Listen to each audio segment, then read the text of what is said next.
মঞ্জুদি, শুনেছ কি? তোমাদের স্বামী নাকি আবার বিয়ের প্ল্যান করছে। তুই যদি এই সুযোগ হাতছাড়া করিস তাহলে আর কি বলবো, এমন সুযোগ জীবনে একবার আসে। রাতেই কাজটা সেরে ফেলতে হবে। কান্তি বুড়ি আমার জন্য অপেক্ষা করছে। তার সম্পত্তি আমার হাতে এলেই আমি গ্রামের রাজা হব। আমি বলছি এই বুড়ো নিশ্চয়ই কিছু করেছে। তুমি দেখো এই খাবারটা কোথায় নিয়ে যায়। আমি আর ভরসা করি না। আমার মন বলছে এখানে কিছু গোপন রহস্য আছে। আমাকে দেখতে হবে এই শব্দ কোথা থেকে আসছে। মধু সর্দার, তুমি যদি কিছু লুকিয়ে থাকো আমি বের করব। তোরা এত সন্দেহ করিস কেন? আমার পেটে একটু গন্ডগোল হচ্ছে, তাই কম খাচ্ছি।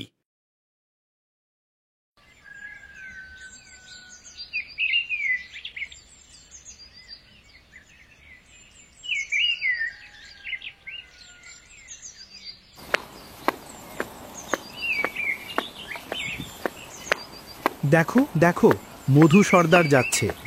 এই বুড়ো আবার কি কাণ্ড করবে? 6টা বিয়ে করেও শান্তি নেই। শুনেছি নাকি আরেকটা বিয়ের কথা ভাবছে। এই বয়সে এত লোভ কোথায় পায়? আমাদের গ্রামের নামে কলঙ্ক।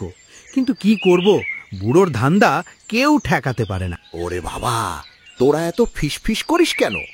আমি তো শুধু পথ দিয়ে হাঁটছি, বাতাস খাচ্ছি। আমার বিয়ের কথা নিয়ে এত কথা কেন? আমি তো ভালোবেসে বিয়ে করি।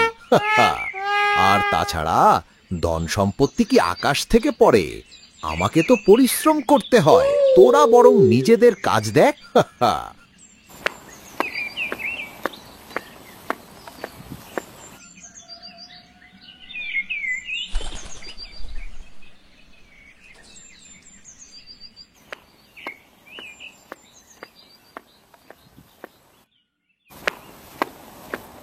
ও লক্ষ্মীদি, মঞ্জুদি, শুনেছ কি? তোমাদের স্বামী নাকি আবার বিয়ের প্ল্যান করছে। আমার স্বামী বলছিল চা দোকানের সবাই এই কথাই বলাবলি করছে। পাশের গ্রামে নাকি এক ধনী বুড়ি আছে, তার সঙ্গে মধু সর্দারের কথা হচ্ছে।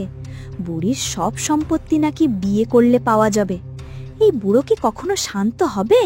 শ্যামলী, তুই এইসব গুজব ছড়াস কেন? আমি তো এই বুড়োর সঙ্গে এত বছর কাটিয়ে দিলাম, কিন্তু তার লোভের শেষ নেই। আমি জানি সে আবার কিছু একটা করবে, কিন্তু এবার আমি চুপ থাকবো না। আমার ধৈর্যের বাঁধ ভেঙে গেছে। মধু সর্দার, তুমি যদি এমন কিছু করো আমি তোমাকে ছাড়বো না। শ্যামলী, তোর কথা ঠিক হলে এই বুড়োর জন্য আমি আর বাড়িতে থাকবো না। আমি তার পঞ্চম বউ। তবু কি আমার কোনো দাম আছে? সারাদিন শুধু তার ধান্দা আর লোভের কথা শুনি। লক্ষ্মীদি, আমাদের কিছু করতে হবে। এই বুড়োকে শিক্ষা দিতে হবে, নইলে আমাদের জীবন শেষ করে দেবে। মধু, তুই তো লোভের রাজা। শুনেছি পাশের গ্রামে এক বিধবা বুড়ি আছে, নাম কান্তি। তার ঘর ভরা টাকা, জমি জমা। আর শোন, সে নাকি বিয়ে করতে চায়। যে তাকে বিয়ে করবে তার নামে সব সম্পত্তি লিখে দেবে। তুই যদি এই সুযোগ হাতছাড়া করিস তাহলে আর কি বলবো, এমন সুযোগ জীবনে একবার আসে। রাখাল, তুই আমার সত্যিকারের বন্ধু। এমন খবর তুই না দিলে আমি কোথায় পেতাম? এই বুড়ি যদি আমাকে বিয়ে করে আমার জীবন সার্থক হবে। আমার বাড়িতে যে 2টো বউ আছে তাদের আমি ম্যানেজ করব। এইবার আমি ধনী হব আর গ্রামের সবাই আমার নামে গান গাইবে। তুই শুধু দেখে যা আমি কি করি।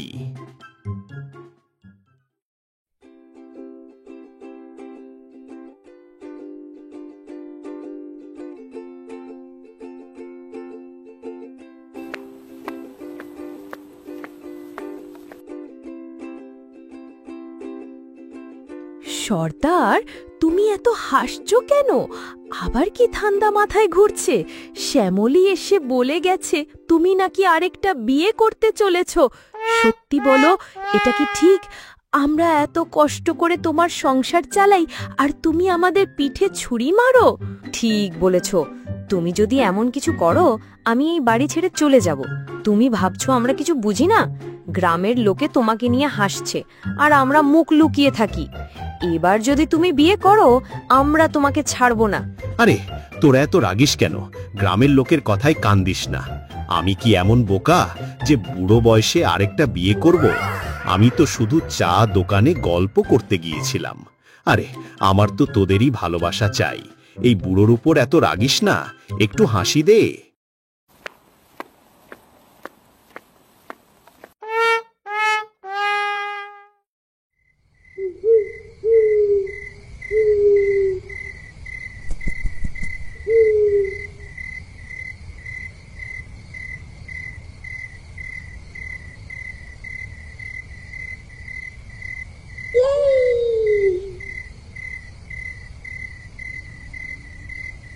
রাতেই কাজটা সেরে ফেলতে হবে। কান্তি বুড়ি আমার জন্য অপেক্ষা করছে। তার সম্পত্তি আমার হাতে এলেই আমি গ্রামের রাজা হব। লক্ষ্মী আর মঞ্জু যদি জানতে পারে তাহলে তো আমার শান্তি শেষ। তাই চুপি চুপি বিয়ে সেরে গোয়াল ঘরে লুকিয়ে রাখবো, কেউ কিচ্ছু জানবে না।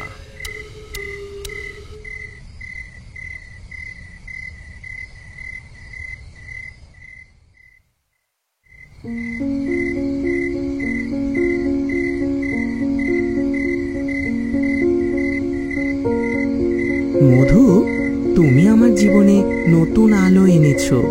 আমার এত সম্পত্তি, কিন্তু কেউ দেখার নেই। তুমি আমাকে বিয়ে করে আমার মনের শান্তি দিয়েছো। আমি আমার সব সম্পত্তি তোমার নামে লিখে দেব।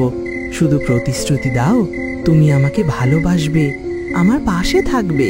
কান্তি, তুমি চিন্তা করো না, আমি তোমার জন্য সব করব।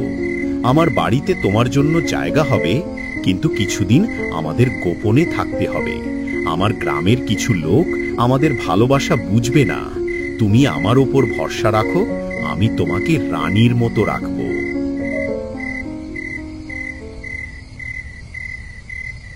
এটা কি? তুমি আমাকে গোয়াল ঘরে রাখবে? আমি ভেবেছিলাম তুমি আমাকে তোমার বাড়িতে নিয়ে যাবে। এখানে গরুর গন্ধ, খড়ের মধ্যে আমি কিভাবে থাকবো? তুমি কি আমাকে ঠকাচ্ছ? আমি তো আমার সব সম্পত্তি তোমার নামে লিখে দিতে রাজি। আরে কান্তি, তুমি এত ভাবছো কেন? এটা শুধু কিছু দিনের জন্য। আমার বাড়িতে দুটো বউ আছে, তারা যদি তোমাকে দেখে তাহলে ঝামেলা করবে।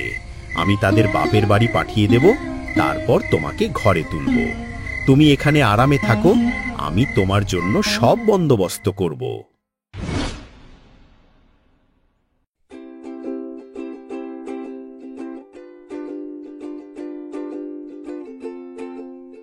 তুমি আজকাল এত কম খাচ্ছ কেন? আগে তো প্লেট ভর্তি খেতে, এখন অল্প খেয়ে উঠে যাচ্ছ। কোথায় যাচ্ছ এই খাবার নিয়ে? তুমি কি কিছু লুকোচ্ছ? আমার মন বলছে তুমি কিছু একটা করছো। সত্যি বলো। আমি বলছি এই বুড়ো নিশ্চয়ই কিছু করেছে। তুমি দেখো এই খাবারটা কোথায় নিয়ে যায়। আমি আর ভরসা করি না। যদি সে আরেকটা বিয়ে করে থাকে, আমি তাকে এই বাড়ি থেকে বের করে দেব। এত অপমান আর সহ্য হয় না। আরে, তোরা এত সন্দেহ করিস কেন? আমার পেটে একটু গন্ডগোল হচ্ছে, তাই কম খাচ্ছি। আর বাকি খাবারটা আমি গরুদের দিয়ে আসি। গরুগুলো তো আমার সম্পত্তি, তাদেরও তো খেতে হবে। তোরা বরং আমার জন্য একটু দুধ গরম কর, আমি এক্ষুনি আসছি।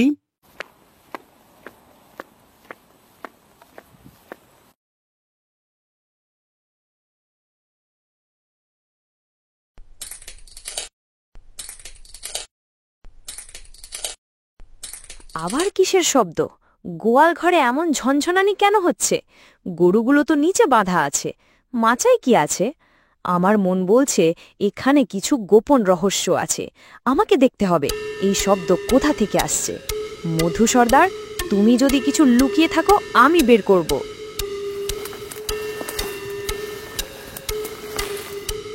তুমি? আমাকে এখানে মধু লুকিয়ে রেখেছে। আমি তার সপ্তম বউ। সে আমাকে বলেছিল আমাকে ঘরে তুলবে, কিন্তু এখানে গোয়াল ঘরে রেখেছে। কিন্তু এখন বুঝতে পারছি আমি ঠকেছি। দয়া করে আমাকে বাঁচাও। কি শুনছি?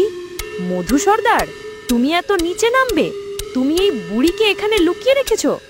আমি আর লক্ষ্মীদি এত কষ্ট করে তোমার সংসার চালাই, আর তুমি আমাদের সঙ্গে এমন প্রতারণা করো? তুমি এর শাস্তি পাবে। চলো, আমি তোমাকে নিয়ে লক্ষ্মীদির কাছে যাচ্ছি।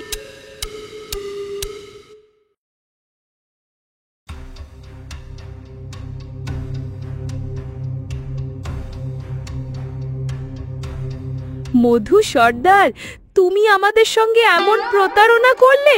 এই বুড়িকে গোয়াল ঘরে লুকিয়ে রেখেছো। আমরা তোমার জন্য জীবন দিয়েছি, আর তুমি আমাদের পিঠে ছুরি মারো? তুমি কি ভেবেছিলে আমরা কিছু জানবো না? আজ তোমার শাস্তি হবে। আর এই বাড়িতে থাকতে পারবে না। তুমি আমাদের অপমান করেছো, আমাদের ভালোবাসার অপমান করেছো। এই কান্তিকে তুমি ঠকিয়েছো, তাকে গোয়াল ঘরে রেখেছো। তুমি কি মানুষ না পশু? আজ আমরা তোমাকে তাড়িয়ে দেব। লক্ষ্মী, মঞ্জু, আমাকে মাফ করো। আমি ভুল করেছি। আমার লোভ আমাকে ভুল পথে নিয়ে গেছে। আমি কান্তিকে ঘরে তুলব, তোদেরও রাখব। দয়া করে আমাকে তাড়িয়ে দিস না। আমি আর এমন করব না। আমাকে একটা সুযোগ দে।